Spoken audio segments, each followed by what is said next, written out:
జాతకంలో చంద్రగ్రహం దోషయుక్తమై ఉన్నప్పుడు ఎటువంటి సంకేతాల ద్వారా తెలుసుకోవచ్చో, చంద్రబలాన్ని పెంపొందింపజేసుకోవటానికి పాటించాల్సిన ముఖ్యమైన పరిష్కార మార్గాలేంటో నేటి పరిష్కారాలు అనే అంశంలో పరిశీలిద్దాం.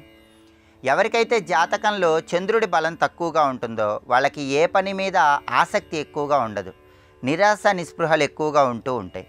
అలాగే జీవిత భాగస్వామితో, తల్లితో కూడా తరచుగా విభేదాభిప్రాయాలు కలుగుతూ ఉంటాయి.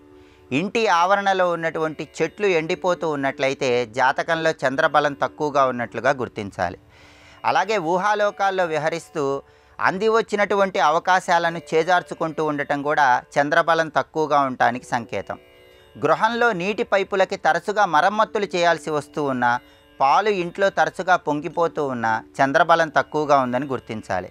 అలాగే ధనం మంచినీళ్ళలాగా ఖర్చు అయిపోతూ ఉన్నా, ఉద్యోగపరంగా స్థిరత్వం లేకపోయినా, బంధువుల వల్ల ఇబ్బందులు ఎదుర్కొంటూ ఉన్న జాతకంలో చంద్రబలం తక్కువగా ఉందని గుర్తించాలి. ఈ సంకేతాలు తరచుగా కనిపిస్తూ ఉండటం వల్ల జాతకంలో చంద్రగ్రహ బలం తక్కువగా ఉన్నట్లయితే ఈ సమస్యల నుంచి బయటపడటానికి కొన్ని ప్రత్యేకమైన పరిహారాలు పాటించాలి.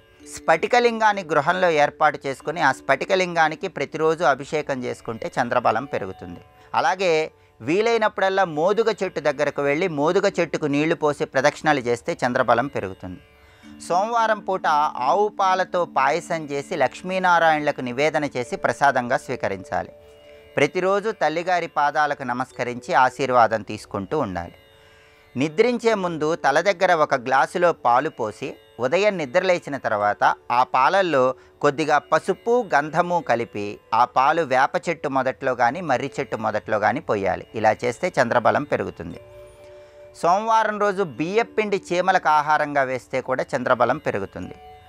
నిద్రించే ముందు తలగడ దగ్గర పటిక ముక్క ఉంచి నిద్రించడం ద్వారా, వీలైనప్పుడల్లా సోమవారం ఆవులకి అరటిపండు ఆహారంగా తినిపించడం ద్వారా చంద్రబలాన్ని పెంపొందింపజేసుకోవచ్చు. కాబట్టి చంద్రగ్రహ దోషాలు ఉన్నట్లయితే ఈ సంకేతాల ద్వారా తెలుసుకొని చంద్రబలాన్ని పెంపొందింపజేసుకోవటానికి ఈ పరిహారాలు పాటిస్తే సమస్యల నుంచి సులభంగా బయటపడవచ్చు.